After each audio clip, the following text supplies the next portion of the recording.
সম্মানিত উপস্থিতি, এখানে আমরা কেন এসেছি? কোরআন এবং সুন্নাহ থেকে কিছু অর্জন করতে এসেছি, ঠিক কিনা? আমার মুসলিম বেরাদার মিল্লাত, আমার হাতে এটা কি আপনি দেখতে পাচ্ছেন? একটু বলেন তো এটা কি? আল্লাহর কোরআন। এই কোরআনটা মানতে রাজি আছেন কে? একটু হাত জায়গায় দেখান তো। আলহামদুলিল্লাহ, হাত জায়গায় দেখেছেন যে আমরা কোরআনকে মানতে রাজি আছি। হাত নামান, একটু পরীক্ষা করে দেখি মানতে রাজি আছেন কিনা। দেখব 28 পারা সূরাতুল মুজাদালার 11 নম্বর আয়াত। আল্লাহ বলছেন, ইদা কিলা লাকুম তাফাসসাহু ফিল মাজালিস, যখন এরকম কোরআনের কোন মাজলিসে তোমাদেরকে পিছনের জায়গা ছেড়ে দিয়ে সামনে এগিয়ে আসতে বলা হয়, ফাফসাহু ইয়াফসাহিল্লাহু লাকুম, তখন তোমরা পিছনের জায়গা ছেড়ে দিয়ে সামনে এগিয়ে আসো, আল্লাহ পাক তোমাদের দুনিয়া এবং আখিরাতের জায়গা প্রশস্ত করে দিবেন। সম্মানিত উপস্থিতি, এই আয়াতটা কেন বললাম? আপনার ডানে বামে দেখেন অসংখ্য আল্লাহর গোলামেরা দাঁড়িয়ে আছেন, অনেকক্ষণ ধরে দাঁড়িয়ে আছেন, তারা অনেক কষ্ট করছেন। আপনি নিজে হাত জাগিয়ে ওয়াদা করেছেন যে কোরআন মানতে রাজি আছেন। এখন যদি যার সামনে জায়গা আছে উনি যদি সামনে এগিয়ে না আসেন, তাহলে আপনার ওয়াদা অনুযায়ী আপনি খাস মুনাফিক হয়ে যাবেন। কথাটা আমি বলি নাই, আল্লাহ বলেছেন। তাই কোনো চিল্লাচিল্লি না করে মেহেরবানি করে একটু সামনে অগ্রসর হন। আপনার ডান দিকে বাম দিকে আপনার ভাই বেরাদারে বসে আছেন, দাঁড়িয়ে আছেন, তারা অনেক কষ্ট করছেন, অনেকক্ষণ ধরে বসে দাঁড়িয়ে আছেন, তাই তাদেরকে একটু বসার সুযোগ করে দেন। সম্মানিত উপস্থিতি, তাই আসুন আমরা কোরআন এবং সুন্নাহর ভিতরে কি রয়েছেন আমরা সেগুলো শুনি এবং সেগুলো দাঁত দিয়ে আঁকড়িয়ে ধরি। সম্মানিত উপস্থিতি, এখানে যে আপনারা এসেছেন, খুশি না বেজার বলেন তো? সবাই খুশি? আলহামদুলিল্লাহ বলেন। এই যে দেখেন, মুহূর্তের ভিতরে কোরআনের একটা আয়াত মানার সাথে সাথে মেনে ফেলেছেন। হয়তোবা কিয়ামতের ময়দানে এই একটা আয়াতই যথেষ্ট আপনার জন্য, জান্নাতের জন্য একটা আয়াতই যথেষ্ট। আমার মুসলিম বেরাদারে মিল্লাত, এখানে আমরা এসেছি সকলেই কোরআন এবং হাদিস শোনার জন্য, ঠিক না? কিন্তু আল্লাহর ভাষায় কোরআন এবং হাদিসের বক্তৃতা কিভাবে শুনবেন, এটা বিশ্বনবী মুহাম্মদ রাসূলুল্লাহ সাল্লাল্লাহু আলাইহি ওয়াসাল্লামের মাধ্যমে আল্লাহ জানিয়ে দিয়েছেন। ওকে মুসলিম ভাই বন্ধুগণ, এখানে উপস্থিত এই মুহূর্তে যারা রয়েছেন, আল্লাহ সুবহানাহু ওয়া তাআলা বলেছেন, আমি সূরাতুল হাসরের 7 নম্বর আয়াত বলেছি এবং সূরা নিসার 115 নম্বর আয়াত বলেছি। এই আয়াতের উপরে কিছু বক্তব্য দেওয়ার জন্য ইনশাআল্লাহ চেষ্টা করব।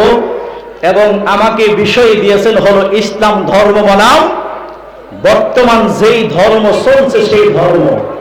কথা বুঝতে পেরেছেন? আল্লাহ নবীর উপরে যেই ইসলাম এসেছিল ওই ইসলাম আমাদের মানা কি ফরজ। কিন্তু বর্তমান জামানায় যেই ইসলামগুলো চলছে, বর্তমান জামানায় আপনার কাছে আমার কাছে, মনে করিয়েন না যে আহলুল হাদিস সালাফি নাম নিয়েছি, মনে হয় জান্নাতের সার্টিফিকেট মনে হয় অর্জন করেছি। এই কথা কখনো বলা যাবে না। সম্মানিত উপস্থিতি, আল্লাহ সুবহানাহু ওয়া তাআলা বলছেন সূরাতুল আরাফ 204 নম্বর আয়াত। একটু মনোযোগ দেন, দেখেন কোরআন স্পষ্ট রূপে আপনাকে সর্ব অবস্থাতেই ভালো চাই। কোরআন আপনার কখনো খারাপ চাই না। আল্লাহ সেখানে বলছেন, ওয়াইদা কুরিয়াল কুরআন ফাসতামিউ লাহু ওয়া আনসিতু লাআল্লাকুম তুরহামুন, যখন তোমাদের সামনে কোরআনের বাণী উপস্থাপন করা হয় তখন তোমরা চুপ করে মনোযোগ সহকারে শোনো। কোন রকম লড়াচড়া হুহা ভুবা করা যাবে না। এই অর্ডিন্যান্স কার? আল্লাহ। আল্লাহ বলেছেন, যখন তোমাদের মাঝে কোরআনের বাণী উপস্থাপন করা হয় তখন তোমরা চুপ করে মনোযোগ সহকারে শোনো। যদি চুপ করে মনোযোগ সহকারে শুনতে পারো আল্লাহ বলেছেন লাআল্লাকুম তুরহামুন, তোমাদের উপরে আমি আল্লাহ রহমত নাযিল করব। কে বলেছেন? আল্লাহ বলেছেন। কোথায় বলেছেন? সূরাতুল আরাফ 204 নম্বর আয়াত, সূরাতুল কাহাফ 57 নম্বর আয়াতে আল্লাহ বলেছেন ওয়ামান আযলামু মিম্মান যুকিরা বিআয়াতি রাব্বিহি ফাআরদা আনহা। ওই ব্যক্তির চাইতে বড় জালিম আর কে হতে পারে? ওই ব্যক্তির চাইতে বড় মিথ্যাবাদী কাযযাব আর কে হতে পারে? যেই ব্যক্তির সামনে আল্লাহর কোরআন দিয়ে আলোচনা করা হয়, অথচ সেই ব্যক্তি কোরআনের আলোচনা শোনা বাদ দিয়ে রাস্তায় চলাফেরা করে, এখানে বসে গল্প গুজব করে, আল্লাহ তাকে জালিম বলে আখ্যায়িত করেছেন। আমি আপনাদেরকে বলতে চাই, বিভিন্ন জায়গা থেকে এখানে এসেছেন জালিম হওয়ার জন্য নাকি রহমত পাওয়ার জন্য? রহমত পাওয়ার জন্য। এইবার লক্ষ্য করে দেখেন, এই দুইটা আয়াতের অনুযায়ী আপনাদের এখানে চুপ করে বসে থাকার প্রয়োজন কিনা? কেউ লড়াছড়া উঠা বসা করবেন না। যেখানে আল্লাহর কোরআনের আলোচনা করা হয় সেখানে কোনো রকম কথা বলা যাবে না, লড়াছড়াও করা যাবে না। এইবার আমি আপনাদেরকে বলি, কোরআন কি, ইসলাম কি রাসূলের উপরে পরিপূর্ণ কিনা? কথা বলেন, পরিপূর্ণ কিনা? এইবার লক্ষ্য করেন, দুইটি আয়াত দুই জায়গায় আল্লাহ বলেছেন। একটা জায়গায় বলেছেন কোরআনের বাণী যখন তোমরা শুনবে সেখানে লড়াচড়া, টুটা ভুবা কোনো রকম শব্দ করা যাবে না। অন্য আরেকটি জায়গায় আল্লাহ বলছেন যদি লড়াচড়া করার কথা বলো তাহলে আল্লাহ তাকে জালিম বানিয়ে দিবেন। আমার প্রশ্ন এখন আপনাদের কাছে, এই মুহূর্তে যদি এই মাহফিলের কোন শ্রোতার, কোন ভাই বন্ধুর যদি কোনো প্রস্তাব পায়খানার প্রয়োজন হয় তখন কি করবেন বলেন? তখন কি করবেন? কথা বলবেন। আল্লাহ বলেছেন কোরআনের বাণী যেখানে হবে সেখানে লড়াচড়া করা যাবে না, কথাও বলা যাবে না। যদি কথা বলা হয় আল্লাহ তাকে জালিম বলে দিবেন, এ কথা আল্লাহ বলেছেন সূরা কাহাফ 57 নম্বর আয়াত। এই ব্যাপারে দেখেন, এই মুহূর্তে এটা একটা কঠিন জিনিস না? এই মুহূর্তে যদি আমাদের কোনো প্রস্রাব পায়খানার প্রয়োজন হয় তখন যদি আমরা চলে যাই তাহলে তো কোরআনকে অপমান করলাম, ঠিক কিনা? ঠিক কিনা? একটু হুঁশিয়ার হয়ে বলেন, ঠিক আন্দাজি করে ঠিক বলেন না। দেখেন, এই ব্যাপারে কি আল্লাহর কোনো সিদ্ধান্ত আছে? আছে কিনা? আল্লাহু আকবার বলেন। কোরআন যে পরিপূর্ণ, কোরআন যে আমাদের জন্য একটা রহমত, এটার জ্বলন্ত একটা প্রমাণ দেখেন। আল্লাহ বলেছেন সূরাতুন নূর 18 পারা পড়বেন 62 নম্বর আয়াত।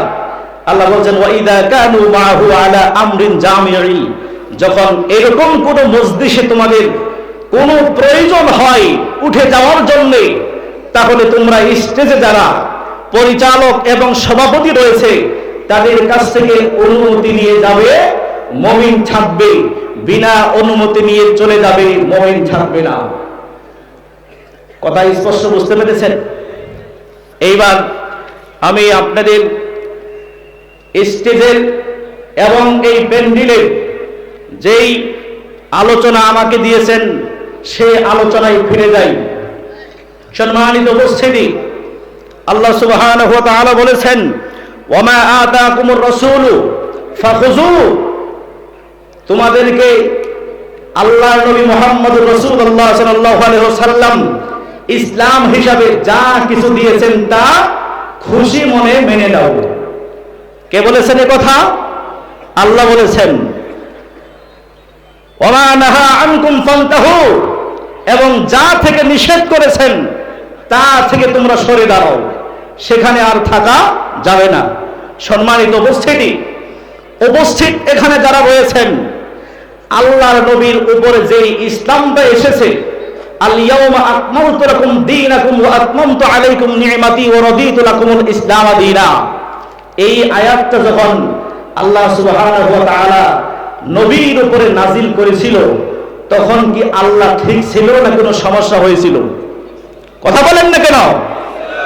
অবশ্যই ঠিক ছিল, কিন্তু আল্লাহ জেনে বুঝে সব কিছু ইসলাম পরিপূর্ণ করে দেওয়ার পর এবার বিশ্বনবী মুহাম্মদ রাসূলুল্লাহ সাল্লাল্লাহু আলাইহি ওয়াসাল্লামকে বলেছেন, তোমার উপরে ইসলামটাকে আমি আল্লাহ পরিপূর্ণ করে দিলাম। সূরা বানী ইসরাঈলের 12 নম্বর আয়াত খুলে দেখবেন, ওয়া কুল্লা শাইইন ফাসসালনাহু তাফসীলা। ইসলামের ভিতরে সবকিছু ব্যাখ্যা বিশ্লেষণ করে তাফসীর করে সবকিছু দিয়েছেন হলো আল্লাহ সুবহানাহু ওয়া তাআলা। অতএব বর্তমান জামানায় দেখা যায় বিভিন্ন জায়গায় তাফসীরুল কোরআন মাহফিল।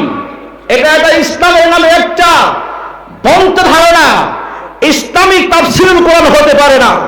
তাফসীর কারক, সবচেয়ে বড় তাফসীর কারক হলো মুহাম্মদুর রাসূলুল্লাহ সাল্লাল্লাহু আলাইহি ওয়াসাল্লাম। ওনার উপরে যা কিছু তাফসীর করার সব কিছু দিয়েছেন কে? আল্লাহ সুবহানাহু ওয়া তাআলা। হয়তোবা আমরা কেউ তাফসীর কারক নয়, জাতি যেই ভাষা বুঝে না ওই ভাষা বুঝিয়ে দেওয়ার দায়িত্ব হলো আলেম ওলামাদের। তাফসীর করার দায়িত্ব আলেম ওলামাদের নয়। অতএব ব্যাখ্যা বিশ্লেষণ করার দায়িত্ব আলেম ওলামাদের নয়। ব্যাখ্যা বিশ্লেষণ করেছেন হলো রব্বুল আলামিন এবং মুহাম্মদুর রাসূলুল্লাহ সাল্লাল্লাহু আলাইহি ওয়াসাল্লাম আমাদেরকে কোরআন এবং সুন্নাহর মাধ্যমে সবকিছু জানিয়ে দিয়েছেন। এই জিনিসটা আপনি বুঝেন না, এই জন্য আপনার মায়ের ভাষাই যেন আমরা বুঝাইতে পারি, এই দায়িত্ব হলো ইন্নাহু ওয়ারিসাতুল আম্বিয়া, তাদের উপরে। সম্মানিত উপস্থিতি, তাই আমি মাত্র 5টা পয়েন্ট নিয়ে এসেছি। ইসলাম বনাম বর্তমান যে ধর্ম চলছে সেই ধর্ম। আমি আপনাদেরকে বলি, কোরআন এবং সুন্নাহ আপনি মানতে বাধ্য কিনা বলুন তো? বাধ্য। আলহামদুলিল্লাহ বলেন। কোরআন এবং সুন্নাহর বক্তৃতা দিতে গিয়ে যদি উপস্থিত এখানে যারা রয়েছেন আপনার যদি বিরুদ্ধে চলে যায়, আপনি কি করবেন? সন্ত্রাসী করবেন নাকি রাগ করবেন? শুনুন, কোরআন এবং সুন্নাহ পাওয়ার পর যদি আপনি নত হয়ে যান, কোরআন এবং সুন্নাহর উপরে যদি আপনি অটল থাকেন, সর্ব অবস্থাতেই যদি আপনি অটল থাকতে পারেন, আল্লাহ বলেছেন, ও বান্দা, তুমি যদি কোরআন এবং সুন্নাহ পাওয়ার পরে যদি তুমি দুনিয়ার ভিতরে অটল থাকতে পারো, আমি আল্লাহ গ্যারান্টি দিলাম তোমাকে দুনিয়ার জমিন থেকে জান্নাতের সুসংবাদ দিয়ে তোমাকে আমি মৃত্যুবরণ করাবো। আল্লাহ বলেছেন সূরাতুল হামিম সাজদা, ইন্নাল্লাযীনা ক্বালু রাব্বুনাল্লাহু সুম্মা ইসতাকামু তাতানাজ্জালু আলাইহিমুল মালায়েকাতু আল্লা তাখাফু ওয়া লা তাহজানু ওয়া আবশিরু বিল জান্নাতিল্লাতী কুনতুম তুআদুন। যারা শুধু বলে ইন্নাল্লাযীনা ক্বালু রাব্বুনাল্লাহ, আল্লাহকে আমরা রব হিসাবে বিশ্বাস করি এবং তাকে আমরা সর্ব অবস্থাতেই ইসলামের বিধিবিধান মুহাম্মদুর রাসূলুল্লাহ সাল্লাল্লাহু আলাইহি ওয়াসাল্লামের উপরে যা কিছু এসেছে আমরা একমাত্র শুধুমাত্র তারটাই আমরা মানতে বাধ্য। এখানে যত কিছুই হোক না কেন, বিপদ আসবে, মারামারি আসবে, কঠিন হুঙ্কার আসবে, যেমন হুঙ্কার এসেছিল বিভিন্ন আলেম ওলামাদের উপরে। সম্মানিত উপস্থিতি, আজকে আপনারা শায়েখ আব্দুর রাজ্জাক বিন ইউসুফ হাফিজাহুল্লাহ তাআলার গায়ে অত্যাচার হয়েছে, সারা বিশ্বে আলোড়ন সৃষ্টি হয়েছেন, ঠিক কিনা?